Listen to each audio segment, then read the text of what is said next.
Salutations, tête de naze. Je suis le chef, et aujourd'hui nous sommes avec Renaud Le Maire. Ouais, wesh négro. Yo, Tranquille, la bien. forme, wesh. Représente West Coast. Voilà. Et donc on va parler un peu de manga français, parce que bon, c'est un peu le boss du game en la matière. Franga, non Ah non, franga c'est dégueulasse. Non, manga français c'est bien. Je suis d'accord. Parce que franga, manfra c'est Manga, dégueulasse. bon, Ça n'a aucun sens. Parce que tu vois, les Coréens disent manhwa parce que c'est la prononciation coréenne. Je suis d'accord. Manga français c'est très bien. Donc, que penses-tu du manga français dans sa situation actuelle et comment pourrait-il évoluer dans l'avenir selon toi? Qu'est-ce qu'il faudrait lui apporter d'un point de vue édition comme ça? Est-ce que Bakuman c'est de la connerie déjà?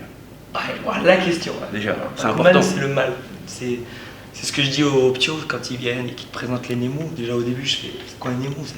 C'est un storyboard, ça n'a aucun sens. Voilà. Après, je peux comprendre, moi, il y aurait eu une BD comme ça, j'avais 15 ans, je serais identifié au héros, il n'y a pas de souci. Donc il faut leur dire, ben, franchement, imagine-toi ton rêve, identifie-toi au héros, mais ne prends pas ce qu'on met dans ce bouquin comme argent comptant. Puisqu'en France, c'est pas du tout ça. Pas du tout ça, donc le manga français commence à se développer avec des mecs bons, comme Guillaume Lepers, Tony Valente. Et là, c'est des mecs qui, tu vois, 10 ans de métier, qui sont venus dans la BD, qui sont la même génération que nous. Donc, moi, on dit souvent j'étais un des premiers, mais parce que j'ai présenté comme ça, j'y suis allé. Il y a beaucoup de chance dans mon parcours. Aujourd'hui, Dreamland il sort aujourd'hui. Je pense pas que j'aurai le même succès, tu vois. Le marché était différent en 2006. Donc, vu que pareil, le marché Jap est un peu différent, les éditeurs un peu les seniors avec les éditeurs français. Donc, en ce moment, les éditeurs français se disent peut-être qu'on ait nos licences pour peut-être, parce que même eux, ils ne savent pas s'ils vont pouvoir les exploiter, où ça va aller. Tu sens que c'est du tâtage. Tout le monde se tâte et tout le monde essaie de trouver son auteur et tout. Ça, c'est cool pour nous. Après, pour arriver à ce que ça soit stable, il faut que les éditeurs comprennent qu'économiquement, c'est clair que ça coûte 3-4 fois plus cher de faire de la créa qu'une licence. Et encore maintenant, ça dépend des grosses licences. Et donc forcément, le mec il prend des risques pour éditer un jeune qui ne sait pas s'il va se vendre, surtout qu'en plus, le manga français, même si ça commence à changer dans l'état d'esprit des gens, moi je peux dire ça fait 10 ans que c'est Dreamland. Au début, je me suis fait déglinguer. Alors, pour le format, parce qu'on disait pourquoi il fait ça, après moi, j'étais critiquable dans mes premiers tomes, donc forcément, tu vois, comme pionnier, c'était un peu chaud en fait, parce que tu dis, c'est le mec qui représente le manga français, mais il est super bancal. Donc voilà, donc c'est pour ça qu'il y a eu beaucoup de remises en question, à essayer de progresser tome par tome. Donc aujourd'hui, on a pas une génération d'auteurs, parce qu'ils sont la même, mais la deuxième vague ou troisième vague, je sais pas, parce qu'il y a eu la deuxième vague, Shogun Mag, qui n'a pas fait du bien, et hop, merci, ciao. Donc on va dire la troisième vague des Tony Valente et des Guillaume qui arrivent, ils ont un niveau de ouf. Voilà. Donc ce qu'il faudrait, c'est que les éditeurs comprennent, c'est que dans ton budget com, marketing et tout, et le forfait manga créa, et qu'ils donnent des assistants d'emblée aux petits jeunes. Tu vois, moi aujourd'hui, j'étais un des premiers à me battre, à m'être battu pour mes potes. Mes potes, j'ai 2 potes, c'est pas des assistants, c'est 2 potes. Dès le tome 1, ils m'ont dit Renaud, tu vas faire du manga, c'est-à-dire 200 pages. En France, si on fait du 48 pages, 1 an, 1 an et demi, c'est qu'il y a une raison, c'est que la BD se prend du temps, faut pas faire nawak et tout, donc tu prends 200 pages, c'est un peu nouveau, mec, tu vas te faire déglinguer. Donc nous on va t'aider, faire les décors, parce que faire un poteau électrique, ça apporte rien à ton histoire, oui. Mais pendant que nous on fait les petites tuiles de ton toit, tu peux bombarder un storyboard. Donc mes potes m'ont aidé du tome 1 depuis le début, sauf que pareil, tu dis à ton éditeur, ouais, comment on fait pour les payer, pour les rémunérer et tout, sauf qu'aujourd'hui, ici t'es en France, tu n'es pas scénariste, coloriste ou dessinateur, c'est quoi les droits d'auteur et tout. Donc l'assistanat a été super chaud, donc ils m'ont aidé, chaque tome je demandais il faut les payer, non, Renaud tu vends pas assez, machin. Donc c'est une bataille, hein. Ça il faut pas hésiter à dire aux jeunes qui veulent se faire éditer que le contrat c'est pas le Graal, il faut négocier. Donc après, tes armes c'est les ventes. Et donc arrivé au tome 4-5, où ça commençait un peu à décoller, ok on peut les payer, tu vois. Donc voilà, j'ai été le premier à avoir des assistants payer une misère, tu vois. Mais au moins c'était ça. Leur taf était reconnu. Donc tu serais d'accord de dire que le gros problème pour que le manga français commence à vraiment marcher, c'est que le système d'édition français n'est pas du tout adapté à la production de manga, quoi. Il n'est pas adapté. Après je peux comprendre parce que les mecs ils investissent déjà beaucoup plus d'argent qu'une licence pour toi tout seul. En fait c'est le serpent qui se mord la queue. C'est que ils n'ont pas un budget limité, les éditeurs, il n'y a pas de souci. Mais si tu veux que ton jeune auteur il survive face aux blockbusters japonais dans les rayons, il faut être logique. Tu ne peux pas demander à un petit mec qui débute de faire 2 tomes dans l'année de 200 pages tout seul. Donc soit tu prends les risques, tu lui donnes les armes pour essayer juste d'être au même niveau, tu vois. C'est clair que c'est une prise de risque parce qu'il faut payer le mec, les assistants, et peut-être qu'en fait les ventes vont pas suivre. Mais donc voilà, c'est pas à des mecs comme moi qui commencent à vendre, oui, on paye les assistants, c'est plus la démarche, ça serait ça. C'est dans un monde utopique, idyllique, il n'y a pas de souci. Après, je pense que là, on est en train d'arriver dans un truc où le public a assimilé qu'il y a des auteurs, le manga français, comme tu dis, pour ça que tout le monde cherche un nom bidon. Et bien en fait, le lecteur comprend qu'on n'est pas des Japs et que tu sors ton tome dans l'année, c'est normal pour un mangaka français. Donc tu vois, on va peut-être pas aller titiller les Japonais dans le rythme, mais le public commence à comprendre que, ok, ils s'approprient le format, mais ils n'ont pas les mêmes. Voilà. Donc je pense que dans les années à venir, qui vont arriver, on va avoir beaucoup plus d'auteurs qui vont utiliser ce format et on va créer pas notre format parce qu'on utilise le même, et c'est parce qu'on le kiffe, mais le rythme sera assimilé par le lecteur. Tu vois, voilà. On ne dira pas à Renaud, t'es lent. Mec, je suis un peu plus rapide, je dessine 12 heures par jour et tout, mais c'est juste que oui, tu me compares à One Piece, et bien sûr que les Dreamers ils mettent longtemps. Donc voilà, je pense que c'est que mon avis. Donc est-ce que tu crois au fantasme du Shonen Jump français?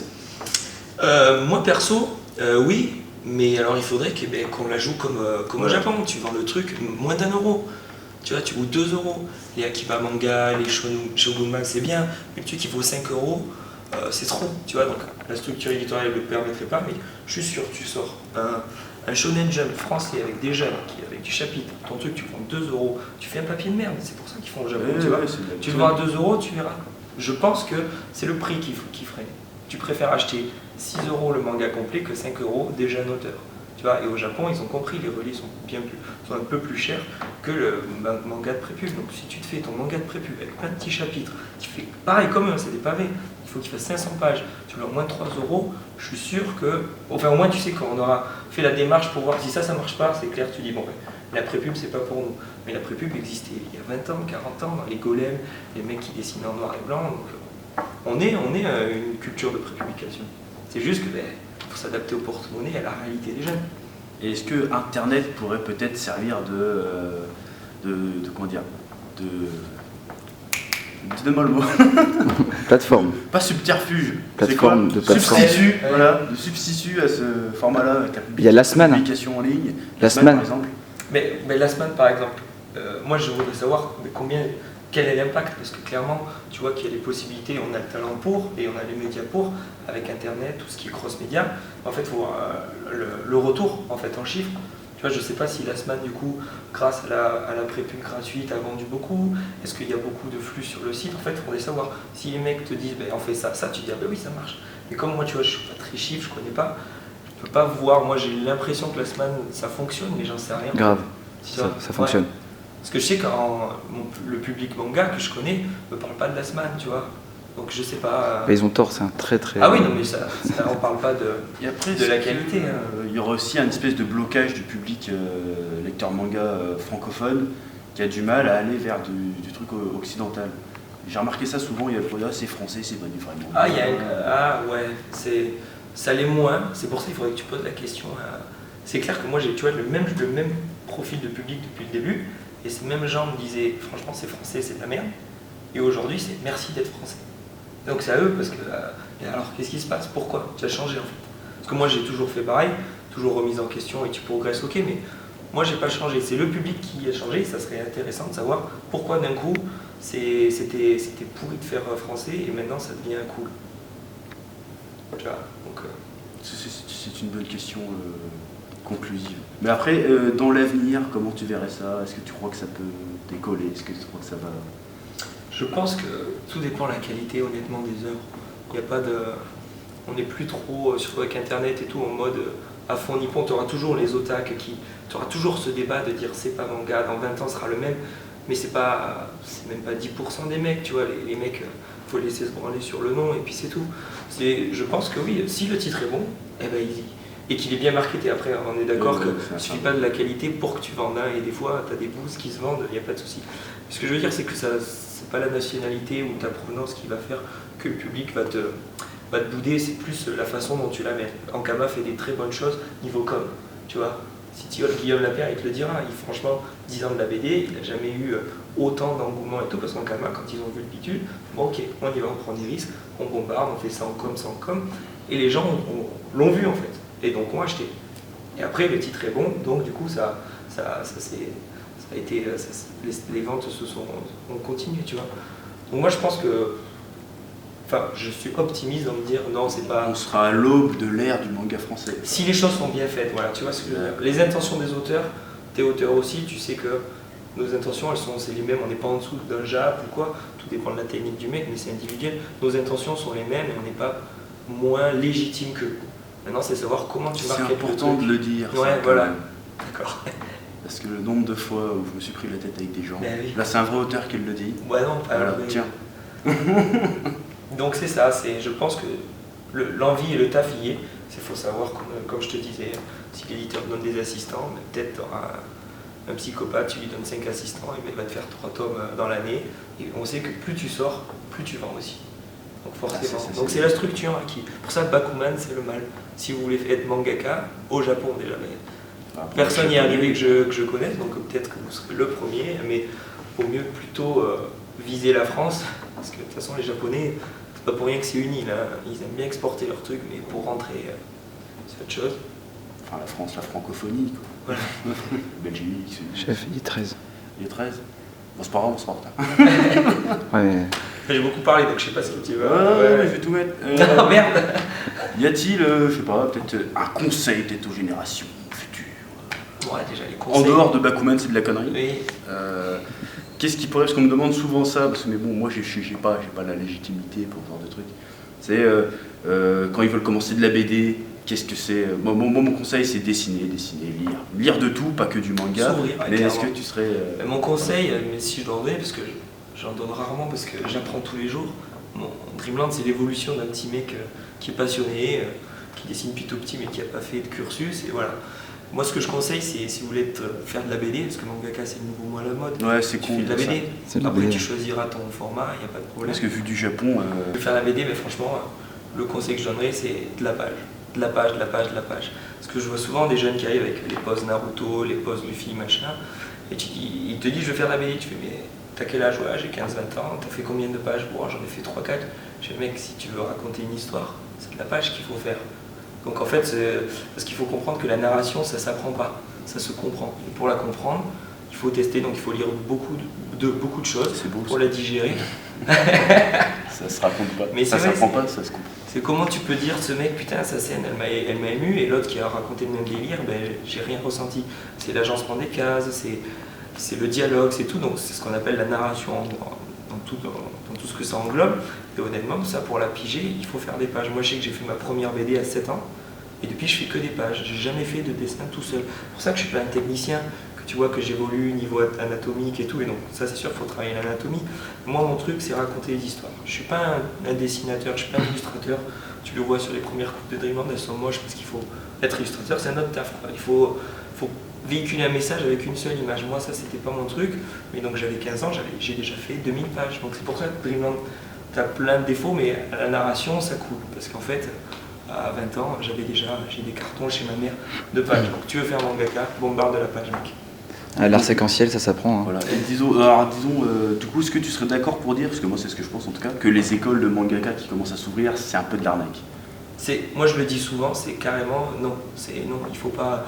Après je sais pas les nouvelles, mais souvent je disais, moi j'étais allé dans les locaux de Rasial, c'est du fake, c'est les mecs qui te font payer 5 000, 6 000 euros, mais en fait t'as pas de diplôme, tu peux pas être mangaka, alors sous prétexte qu'on a un japonais, vous apprenez le japonais, on a un auteur, on a un mangaka, machin, on a des liens avec le Japon, mais jusqu'à présent, il n'y a aucun auteur qui est signé au Japon. Donc oui, tu sais, c'est une mode le manga, et c'est normal, et moi je comprends qu'il y ait des commerciaux, et ils ont raison de jouer, ben, on a une école, payez-nous 6 000 euros, il y aura un voyage au Japon à la fin. Un voyage au Japon, ça coûte pas autant, enfin, voilà. Après, maintenant, ça fait un moment que j'ai pas vu, que j'ai pas parlé avec des élèves, parce il faut le recul pour savoir qu'est-ce que ça donne. C'est pour ça que je parle de Rasiam, où tu vois le mec qui a fait Satori, Clem, qui était un élève là-bas, chez les Humanos, eh ben, là il a sorti son manga il y a quelques années, il m'a dit j'ai rien appris, c'était bidon. Quand j'étais allé au Rasiam, je leur disais ah, mais c'est cool, alors vous utilisez quel logiciel, vous avez accès à Manga Studio, les mecs ils savaient pas, je vous connaissais la plume G, je fais bah non, en fait. Ah, carrément. Ah bah ouais, Ah ouais, là, ouf. là quand même il y a du foutage de gueule là. Donc faites attention en fait, parce qu'en fait les parents sont souvent paumés en fait. Le petit veut faire du manga, C'est comme la BD, tu vois, c'est pour ça que j'avais mis mon truc où je mettais un peu les forfaits, parce qu'en fait c'est facile de crier les éditeurs ils abusent, mais il n'y a aucun auteur qui lâche les tarifs, donc forcément t'es jeune, on te paye 5 000 € faire la BD, ben, tu vas signer. Alors que si on te dit, ben non gars, le minimum c'est 10 000, 15 000, sinon tu te fais Sodome sans vaseline, et ben en fait voilà. Donc il faut bien faire comprendre, je comprends que les parents ils disent, ah ben une colle de manga, 5 000, 6 000, on va y aller, non faites gaffe. Faites gaffe. Aujourd'hui tous les mangakas, donc les mangakas, les mecs comme moi qui sont signés, on ne sort pas d'école.